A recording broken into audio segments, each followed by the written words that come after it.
Talk Sport. On air, online and on TV at Virgin Media Channel 927. Crazy, but that's how it goes. Millions of people living as hoes. Yeah, but maybe. This is Talk Sport Extra Time. I'm Mike Graham, and of course I'm delighted to say that back for his second appearance of the week, it's Mr. Mike Porky Parry. A very good evening to you, Mr. Parry. Good evening, Mike, and it's great to be here. Should I say good morning, really? Well, good morning, yeah. Good morning, good evening, whatever you want to say, that's fine. And it's great to be here, Mike, yes. If for no other reason than to pick you up on the ridiculous nonsense you're talking about Luis Suarez. What do you mean ridiculous? How's it ridiculous? Utterly ridiculous nonsense, man, because what I'm telling you is that, first of all, you wanted Suarez thrown out the country but less than 6 months ago. I never wanted him thrown out of the country. I thought he was bad for English football because of the way that he behaved. Secondly, you've referred to him once tonight already as a prostitute. Not true. You have allied him to the same moral stance as a reformed prostitute. That's not true. Yes, you have. I made an analogy and I said, surely people can be forgiven. I mean, you of all people should understand about, the general kind of Christian fellowship of forgiving people. If people transgress... What do I need forgiving for? I'm not saying you do. I haven't done anything wrong. Well, I'm not saying you have. No, well, in that case, you just be careful. But you're very paranoid about it when I mention something like that. All I'm saying to you is that, just because Luis Suarez did something wrong in the past does not mean that he can't make amends for that. Anyway. I'm making a debate here. It's not a question of anyway. The point is that it's not a debate, it's a rant. Surely, if he can be forgiven for what he did before, and he's changed, because he's not been diving around as much as he was last season, he hasn't bitten anybody, why can't you just forget about it? Why get into the forgiving aspect of it all? That's all irrelevant. What I'm really disappointed about, Mike, having known you for, a number of years, probably a quarter of a century, as a journalist who I thought maybe even longer could actually put an argument together, is your complete and utter naivety over the fact that a newspaper in Spain has said he might be going to Real Madrid. It's not just any newspaper. Do you not read The Sun or The Star or The Mirror like that. every morning in this country? But it's not like that. In which they have inside information on what happens at clubs.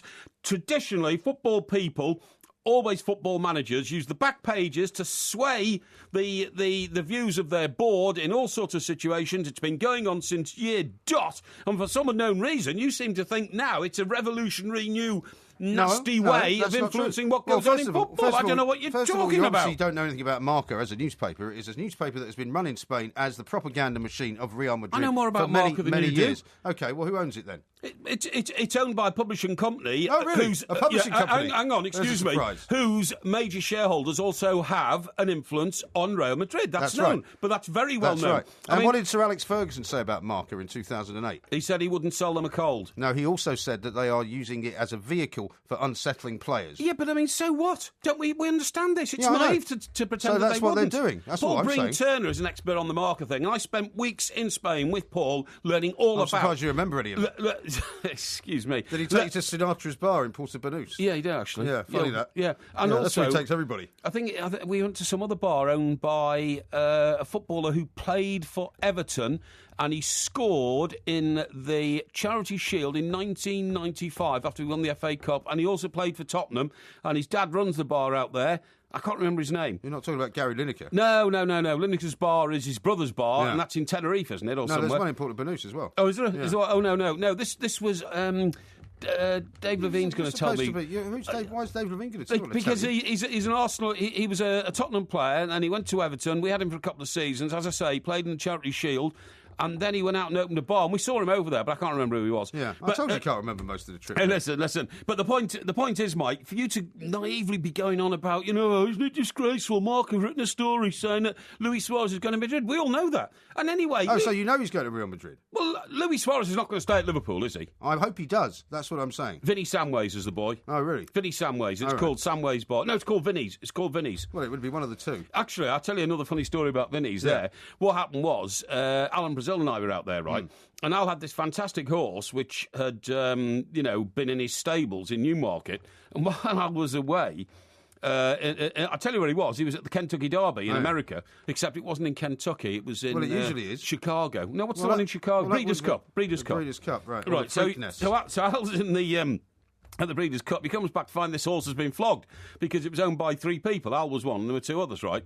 So flogged as in sold rather than flogged as in flogged. No, sold. Yeah, right. So the other two decided that an offer that came in while I was away was too good to turn down, so they agreed to sell. I got back, found he didn't own the horse anymore. But we go to Vinnie Samway's bar because it's the only place that Paul Brinton had identified as the location where we could watch the Irish Guineas race, right? Oh, yeah. To see this horse absolutely, blister the pace and win the Irish Guineas. And on that day, it became the highest rated racehorse in the world. And he didn't own it anymore. He didn't own it. And dear. I was sitting there, and as the horse was galloping towards the finishing line, I see the blood drain out of Al's face. I'm not surprised. It became rated as the most valuable horse in the world, and unfortunately... Anyway, I don't know what I was talking about that for. I don't know what you're talking about either. We're talking about Suarez. I think there's no question that Suarez will go. Yes, that's exactly what I've been saying. Yeah, so the idea for you to say that is naive is nonsensical. What I'm saying is that it shouldn't be legal for Real Madrid and for Marca and for Spain to make these attacks. I mean, you'd like to curb free speech now, would you? No, I'd like to curb the idea that Real Madrid unsettle players, as they did with Ronaldo, as they did with Gareth Bale. Speech. No, it's not called free speech. Why don't you go back to It's called breach of contract. Why don't you go back to your house on the coast, mate, and get a chair on the beach and sit there and pretend you're King Canute? Because you cannot stop free speech happening in this country unless you'd like us to turn ourselves into a dictatorship. The government are trying to quite well with that. But no, it's not about free speech. I'm not trying to stop Marca from publishing things. What I'm trying to stop is Real Madrid from just going after any player they want and settling them to the point. They're a massive, powerful club. Probably the world's biggest. Because I don't want all of these United. players to get sucked out of the Premier League, and we're left with the likes of the people that play for Everton. That's why we want some superstars in the game. Nobody superstar plays for Everton. Name me one superstar you've got. Who? Everton? Yeah. Everton have got Romelu Lukaku. No, they haven't. He's on loan. Well, I don't care. He's playing in an Everton shirt this season. To Chelsea. He's not a superstar. He's too young. He's playing in an Everton shirt this season. Who else he got? England's centre-half, Jagielka, the established England centre-half. Yeah, he's doing well, isn't he? Well, he's doing very well, thank you. He's not a superstar, is he? Well, I don't care. He's England's centre-half, mate. And if you walk anywhere in the world, go into a bar in any town, anywhere in the world, and say, I'm England's centre-half, you get respect. They'll jump up and hand the ball over him. That's what is a superstar. And I mean, if we're talking about that, we can move on to Saturday's derby matches. Yes, are you going to this one? Of course I'm going. It'll be a while since you've been at Goodison, isn't it? It will only be my second game this season. Yes. But there's lots of reasons for that. I've had to cope with a lot of family situations down here. We don't want to go into family situations. No, don't go into family situations. No. We're not getting domestic. It's off the menu. No, it's all right for you to abuse my family, but I'm not allowed to abuse yours. Is that what you're saying? Well, no. You make a public show of yourself, having these disparate families all over the world, and that's up to you. But I mean, I do not talk about my family at all. Well, you're the one that's always raising it and having a go at me over it. Anyway, look, talking about the Everton-Liverpool game on Saturday. Now, I just heard that chap on who played for Liverpool, Steve Nicol, was it? That chap. Was it, Steve? Steve Nicol. Steve, yeah, he's a good lad. Yeah, I know him. And well, I'm sure he's delighted that you can't remember his name. Got on very well with him. Did you? But he's one of those, he's one of those Scots who plays for Liverpool and become like Kenny Dalglish, Alan Hansen, that kind of Scot. Yeah, they become a little bit sort of disorientated about their roots and where they come from. They're not Scousers, obviously. They are actually Scottish, but for some unknown reason, they become like, the Tartan Scousers, that sort of thing. Oh, yeah. And it's an interesting theory. I'll put that to him next time we talk to him. Yeah, yes, let's do that. For him to predict that Liverpool win 2-1 at Goodison, I think is a very, very bold and, in my view, foolish prediction. That's not going to happen. Well, I suspect it will end up being a draw, to be honest, because Everton had that draw with Spurs, didn't they? Which you would have thought they should have won. I'm not yet convinced by Martinez and his terribly exciting form of play. And I guess for Liverpool, it depends if Suarez... What do you know about it? You know anything about it? I'm telling you, every single prediction that you and I used to make, I would always get many more of them right. Suarez is going to be jet-lagged. He's come 17,000 miles back from Uruguay, right? And he's been on a private jet. Mate. Hang on. Uruguay is not 17,000 miles from Liverpool. How many miles is it then? Uruguay from Liverpool, about 8. Right, so double that. No. You said he's come 17,000 miles. Well, you should have said he travelled 17,000 miles, shouldn't you? It doesn't really matter. You have to go there in order to come back, you idiot. No, because one journey of 17,000 miles would actually put you in Sydney, really, wouldn't it? For the well, just because I say he's come 17,000 miles, it means that he's been incidentals. He's been on a 14-hour flight, which is not going to be very helpful. I don't get this about flying and that kind of stuff. If you're on a 14-hour flight on a private jet and lying on a bed, what's tiring about that? Yeah, well, you might say that, but I mean, the act of travelling across time zones does sometimes play havoc with your mind and plays havoc with your head. I tell you something. Have you never suffered from jet lag? No. The reason you suffer from jet lag is because your mind and body is not in the same place. No. Your body jet lag's a myth. It's not a myth. It's a myth put together by dopey people who can't actually react to life in any individual situation at any one time. So you don't believe in jet lag? No, jet lag doesn't exist. Okay. I mean, I know industrialised businessmen, well, international businessmen who fly around the world all the time. I mean, has like who? Has Richard Branson ever complained about? You know jet lag? Richard Branson, do you? Has he ever invited you to spend time on Necker? Yes. Has he? Yes. Was that before or after the fire? It was before the fire. All right, you want to go back there now? I stayed in the house. You stayed in Necker, have you? I've stayed on Necker. I've stayed at the house on Necker. Have you? And there's 10 bedrooms, each one of which has a balcony with a shower on it. There's no cover on the shower. Was that when you were doorstepping Nureyev? No. This is another occasion. I don't believe you. I'm sorry, but I was invited Have you got any holiday snaps to show? I might have somewhere. Really? I don't know. But it had at the time. It had the only full-size snooker table in the Caribbean. There was a pub. Rubbish. There was a pub about 5 or 6 minutes away on a Boston whaler. That's a little boat with a handle at the back, right? That you go across the water in. It was called the Pirates I Pub. thought that was a boat with an outboard motor.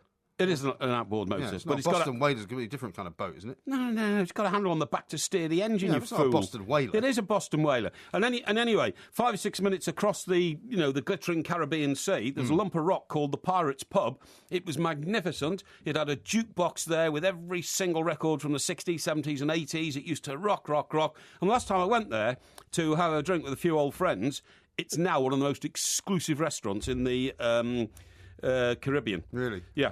It's not. You've never told me this story before. Well, why should I tell you a story? Well, because going to private islands is quite a cool story. I don't to tell. boast about it. I don't have to boast about it. Right. I'll tell you what I did on the I second. think we'll get Richard Branson on next week and ask him if he remembers having you there. He Or whether wasn't- you were creeping through the bushes as you're actually doorstepping. No. somebody. He wasn't there at the time. Actually. Oh, really? No, he wasn't. And it was his housekeeper and all the people who look after the island who accommodated me.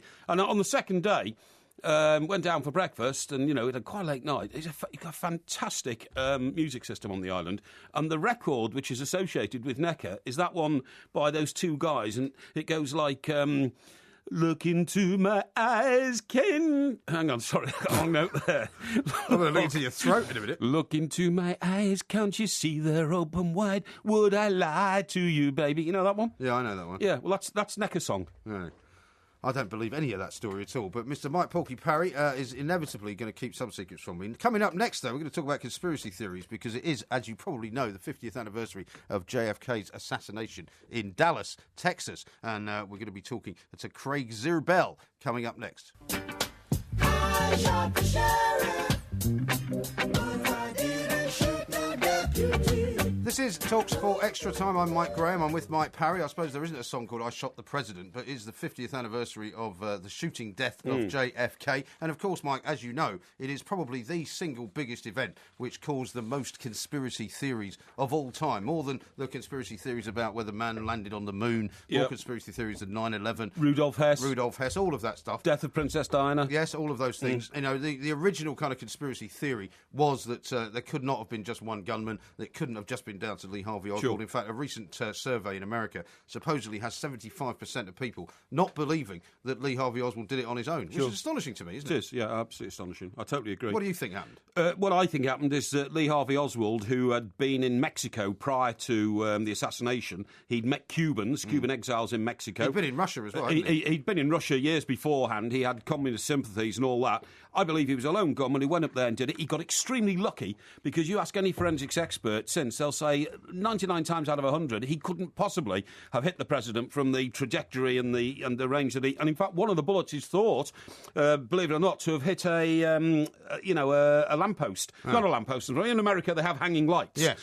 Traffic lights. Yeah. One of the bullets that's never been accounted for was said to have hit those traffic lights because they, years later, they found a nick on the traffic lights and wondered where it came from. And so he got incredibly lucky, but he only had to get lucky once, and the president only had to get unlucky once, and that's what happened. He then walked out the depository. If it was a conspiracy, if it was the mafia, if it was put up by LBJ, the vice president who became president, if it was a collection of businessmen who were arms dealers and didn't want him to pull out of the Vietnam War, why would they let a crazy just walk out of the depository, walk downtown into Dallas, and then actually shoot a policeman dead, who's the forgotten victim of all that? His name was J.D. Tippett. 42 minutes after shooting the president, he shot him dead. And then he walked into a cinema and sat there until he got arrested. I mean, don't you think there'd have been a better exit strategy if it had been a conspiracy? Well, I suppose so. But then, if there was a conspiracy, then it was quite convenient, was it not, that he was then shot by Jack Ruby? But Jack Ruby, who died a few years later, only a few years later of cancer, always said, "I did it because I wanted to be famous." He, on his deathbed, could have revealed, who told you to shoot? Yeah. And he said, nobody. I wanted to be famous. Well, that's the problem with conspiracies, isn't it? Because no matter what you say, no matter how you explain that in a relatively logical way, there will always be people who say, yes, but of course Jack Ruby would say that. Yes, but of course they would let him go so that he could be caught down the road, so that people would question the possibility that it was all organised. And there's always an escape route for many of these people. Now, we've got a guy on right now who's a conspiracy theorist, Craig Zerbell. He's written 2 books about this particular situation, and he says that as far as he's concerned, the conspiracy points to Lyndon B. Johnson, who was, of course, the vice president, who later became president. He says he was the man that had the motive to do it. Let's find out why Craig thinks all of that. Craig, a very good morning to you. Welcome to the show. Hi, Mike. Hello, Mike. Yeah, good morning, Craig. Thanks for joining us. What makes you so sure that Lyndon B. Johnson is the theory? Because of all the theories, to be honest, this one has probably got the least airtime, hasn't it? I don't know about that. About 26% of the American population, when my first book came out, believed that Johnson was involved in a conspiracy at some point. Now, you were mentioning before about this other bullet. There are statements, I don't know anything about hitting a stoplight or any type of traffic light or anything else. One supposedly hit a curb, and then there's some claims that it hit a traffic sign, which was removed after the assassination. Getting into Lee Harvey Oswald as to whether he was a lone killer or not, no matter what you want to do and no matter what they're doing with history today, the Warren Commission, after they spent 10 months and had thousands of investigators and millions of dollars, determined that Lee Harvey Oswald was a murderer without a motive. Pretty strange. And if you ever listen to any of the tapes of Oswald talking, he certainly didn't seem nuts. Yeah, but you say it was without a motive, Craig. I mean, the motive was that Lee Harvey Oswald wanted to be somebody. It's a bit like saying, the guy that shot Reagan didn't really have a motive, did he? Or John Lennon. He didn't leave anything behind, no notes, no anything else. And where we really get a conspiracy, and you can view it either as a lone assassin or as a conspiracy, if you avoid and ignore all the evidence except for the statements from the known participants in that activity. So basically, what you're, or the 24th. But what you're saying, Craig, is that you don't believe anything that was said by anybody who was in charge at the time, and they were all lying. Well, this is what I'm saying. That's a bit far-fetched, isn't it? You guys are making statements about what Lee Harvey Oswald supposedly said. We do know that when he was ushered in the halls, in between his interrogations, he was able to talk to the press on several occasions. And if we look at what he said, the first thing he asked for was, he said, I want a lawyer, and I want an attorney by the name of John Abt, A-B-T.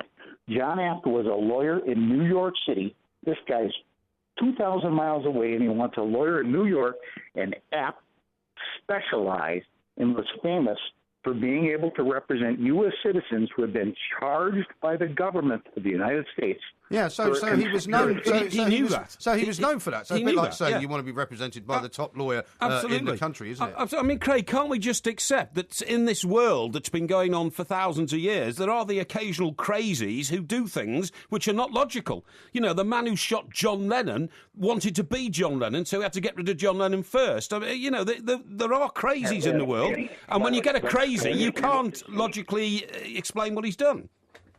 But you have a crazy, and I don't know if you've ever listened to any of the tapes where he's talking. He doesn't sound crazy. He says, I want a lawyer by the name of John Abt, specializing in conspiracies.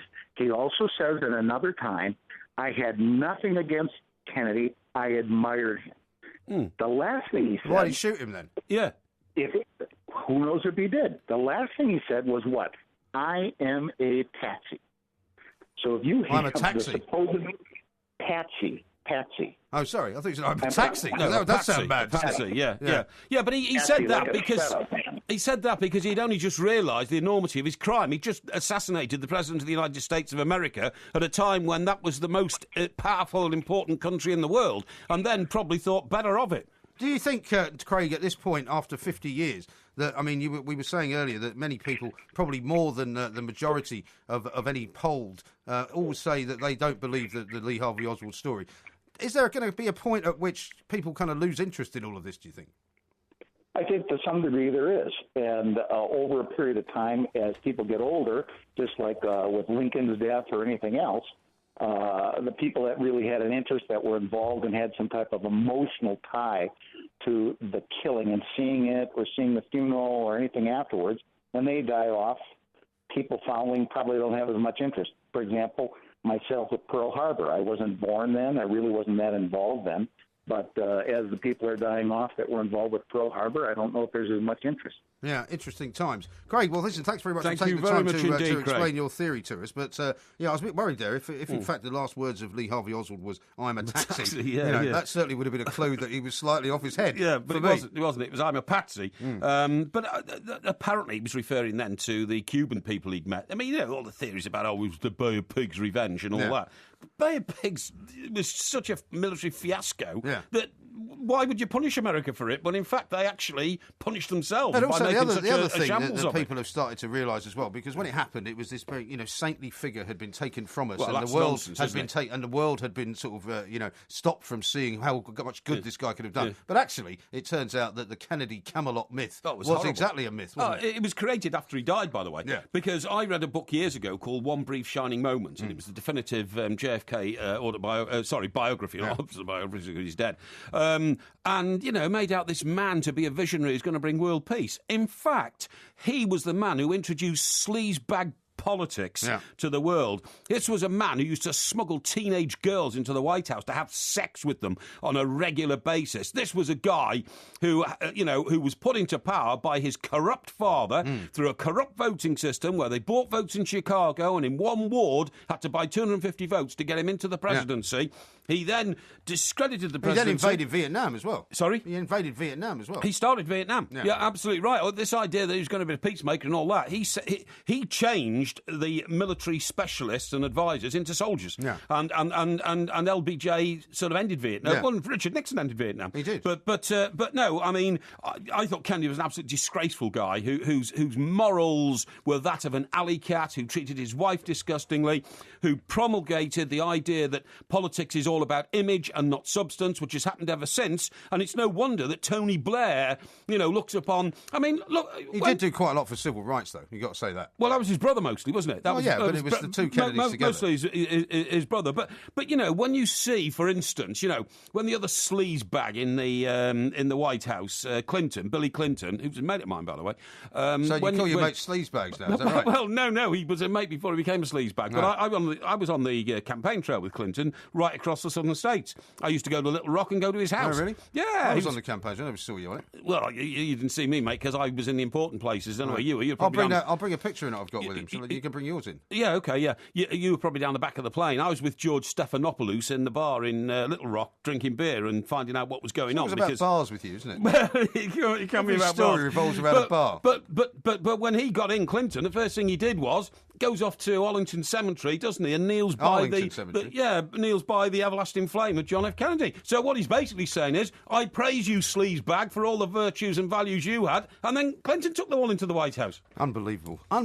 Mike Parry on politics and conspiracy theories really has to be seen to be believed. You can find it all on iTunes, of course, on the podcast a little bit later on today. Coming up next, though, we're going to talk about the Ashes, and we're going to talk about Monty Python as well. Next.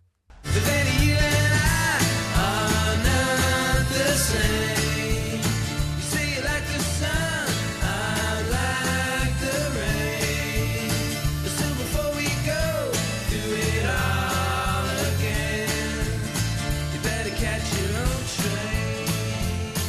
This is TalkSport Extra Time. I'm Mike Graham. He is Mike Porky Parry. Talking of catching your own train, did you come in on the night bus tonight, as you promised you would? No, I didn't promise I would. And Yes, you did. No, I don't think I did. Yes, I said I would at some stage. I will at some stage. Oh, right. But tonight, unfortunately, I had pressing and urgent business, which Really? I had to attend to before coming here. Well, at midnight. Yes, Right. yes. And What's pressing and urgent business at midnight then? no, it was pressing and urgent business earlier in the day, but it left me at a location where Right. it would have been impossible Oh, I to see. have got onto the night work bus system, network It's all right. night I'll bus system. accept your excuse, Thank meaty you. mouth excuse. Yeah, it's not an excuse, it's an explanation. Okay, there's a difference between the two. Yeah, there is. Let's talk about the cricket, because the Ashes started last night. Brilliant. I saw your tweet from you saying how excited you were. Yeah. I mean, if there's anything you know less about than cricket, it's rugby union. You're not going to tell me you've now covered cricket for TalkSport as well, are you?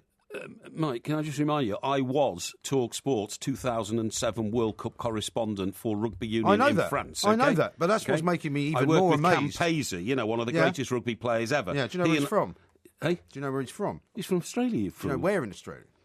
Does it matter? Well, you're supposed to be when another I'm one of these sitting guys next to that you him know. at the World Cup final Well, you stadium. spend so much do you time think with somebody. Do you think I've got time to say to him, oh, by the way, were you brought up on a farm in Wollongong or something like that? Well, it's the sort of thing that would come up. Where are you from? Why wouldn't you ask that question? Because he lives in South Africa, and that's all he wanted to talk about was living in South Africa at the time. Do you remember who won the World Cup final? Of course I remember who won the World Cup final. South Africa. Huh. Because I also got to know very well the captain of South Africa. Oh, yeah. The big, tall, What's his blonde name? Just trying to remember. Big, tall guy. What's his name? It's a quite popular South African name, actually. Yeah. Stellenbosch? No. We did go to Stellenbosch. Pienaar? Pienaar. I mean, It it's is. easy to forget It that is. because, of course, Everton haven't got a footballer with the same name by any chance, have It they? was You Pienaar, sure you're not absolutely. losing your marbles? Anyway, Right, it was David Pienaar. Campese happens to be Yeah. from Brisbane, which is where the Ashes are going on. Well, so there I you just go, thought, you see. I'd meld those two things together. Oh, England yeah, 57 for 2. But I just found it astonishing that you were kind of trying to give us the wit and wisdom of what you know about cricket. 'Cause Well, I think you know even less about that than you do about rugby, don't you? No, I think I have a reputation now for getting to the heart of cricket because when I tweeted out today that well, a few people, I was about to tell you, when I tweeted out today that in fact I would be, covering part of the night's proceedings on this show with you, Yeah. quite a few people and quite a few prominent people said, right, no Test match special for me, it's going to be TalkSport. You know what I mean? Because I want my insight into it. Well, what is your that's insight quite then? pleasing. Let's have a bit of insight into the Ashes then. Well, I'm just waiting for Peterson to get in there and then really... He's up now. Yeah, absolutely. And absolutely get about them, you know what I mean? And that's when, for me, the first test starts. Right. So you're not one of those people that's against Kevin Peterson. Oh, no, against Peterson at all. I mean, I think he's got a pretty damaging mouth, but, ignore all that and put a bat in his hand and put him out there amongst the Aussies, and that's what he's here for. And you get a few jibes about our so-called foreigners, of which Peterson is one, I'm of really course. annoyed about that. He's not any more foreign than loads of Roosevelt. I mean, he's got an English mother. Why shouldn't he play for I England? totally agree, So man. that complete red herring, that. Don't have a problem. Now, anyway, let's talk about red herrings in general, because you've also been a bit critical, I've noticed, in the last couple of days, of the reunion of Monty Python. I think it's dreadful. Now, Monty Python, obviously, are a name from the past, I would say. Very much from the There's lots past. of people who are under the age of 30, I think, who won't even know who Monty Python are. I totally agree, Mike. When I was 16, it was trendy to be a Monty Python fan at school because, the intellectuals thought they could understand Monty Python's humour and the rest of us So couldn't. you weren't one of them then, presumably? Well, I couldn't work out what was funny about him. I mean, most of the sketches I ever saw on Monty Python, I couldn't make head nor tail of. I mean, why is a dead parrot funny? I just don't get it. I really don't. John Cleese only ever became funny to me in Fawlty Towers, where I thought he was comic genius. But Fawlty Towers even now looks dated, doesn't it? Don't you think? If you I watch it now? still watch it, and I still see they're only ever made 12 episodes, remember, and sure. But the Monty Python, I never really got it. I thought Life of Brian, the film, was quite funny. I could see the. And what about Meaning of Life had some funny bits in it as well, didn't it? Well, they were like 90 minutes long, but these little sketches are like 2 and 3 minutes where people go around saying the strangest things, funny walks, and all that kind of stuff. I just never got it.